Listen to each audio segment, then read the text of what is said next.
It was no ordinary evening. In a luxurious restaurant in Manhattan, New York's most expensive neighborhood, the golden chandeliers were twinkling as if stars had descended to earth. The white tablecloths, the sparkling glasses, the guests in expensive suits, and the soft classical music playing in the background. Everything testified to the fact that only the rich and influential could come here. In the middle of the same restaurant stood a young man, tall, in an expensive suit, with pride in his eyes and a blank expression on his face. He was Edward Howard, the only son of the famous American business tycoon Richard Howard. Wealth, power, and influence were at his feet, and perhaps for that reason, there was less and less room in his heart for others. At that moment, a pregnant woman in a blue uniform, white apron, and yellow gloves was quickly clearing the table. Her name was Emma. There were signs of exhaustion on her face, but dignity and patience shone in her eyes. She was clearing each table with such care that it was not her obligation, but her responsibility. Edward walked forward, laughing with his friends. But suddenly his foot hit a chair, and he lost his balance. He tried to control himself, but in his anger he kicked Emma standing in front of him hard, which hit him right in the stomach. The tray fell from Emma's hand, the glasses broke and scattered on the floor, and the entire hall became silent. A wave of pain ran across Emma's face. She placed her hand on her stomach and tried to stand up, leaning against the wall. The guests' eyes widened in surprise. Some put their hands to their mouths, others rose from their chairs, but Edward's face was filled with pride rather than sorrow. "This is the time for you people," he said coldly. "Not a single thing gets done properly." The restaurant manager ran towards Emma in a panic, but Edward looked at her sternly, as if everyone was under his control.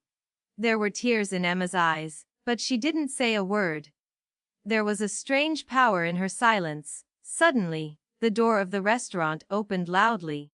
The person who entered was dressed simply but dignified. There was a seriousness on his face, and a sparkle in his eyes that ordinary people do not have. He walked straight towards Emma and supported her. "Emma, are you okay?" There was immense concern in his voice. Edward said sarcastically, "Oh, so this is your husband? He seems like a normal guy. Explain to him that this place is not for people like him." The man silently sat Emma down on a chair and stood in front of her. He took out his phone from his pocket and made just one call. Within minutes, sirens began to echo outside the restaurant. 2 black cars pulled up, and the clothes and manner of the people getting out of them made it clear that they were no ordinary people. The restaurant owner, who had been silent until now out of fear of Edward, suddenly bowed before the man. "Sir, why didn't you tell me you were coming?" Edward's face flushed. He asked in surprise, "What is all this?" The manager said in a trembling voice, "Sir, this is Mr. Alexander Wright, the owner of the largest construction and investment group in the city, and the original shareholder of this restaurant." The hall fell silent. Edward's hands began to tremble uncontrollably.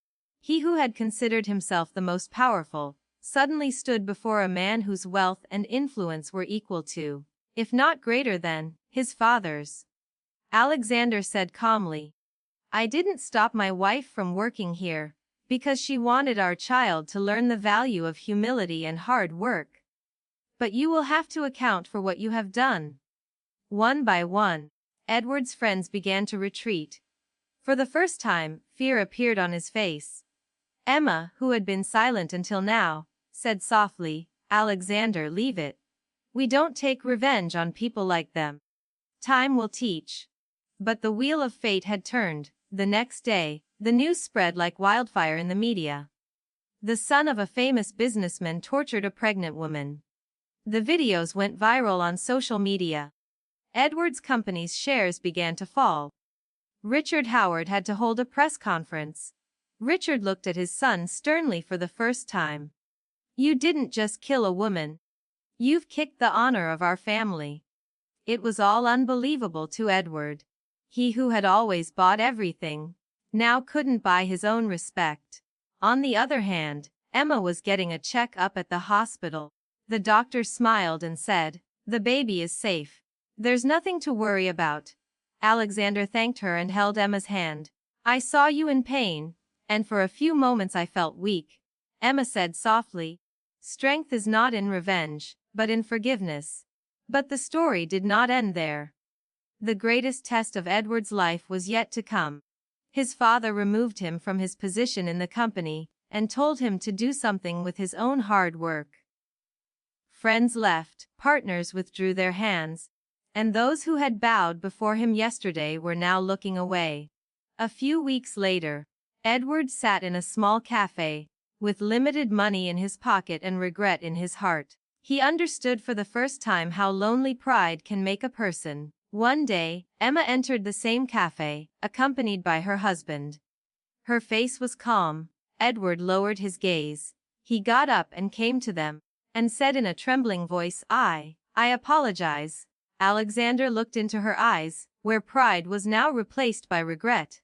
Forgiveness is proven not by words but by actions. Edward shook his head. That day he decided that he would change his life. He started working in a charity, where he helped the poor and the workers. He remembered his mistake every day, but he used it as a means of reforming himself. Months passed, and one day Emma gave birth to a healthy son. Alexander picked the baby up and said, "This will remind us what strength really means." That evening at the restaurant had become a lesson. Edward began his life anew with humility. And perhaps that was the moment when his heart truly became rich. This story teaches us that the end of pride is always loneliness, and honor is the wealth that is earned only by character. When the truth comes out, even the most arrogant person freezes.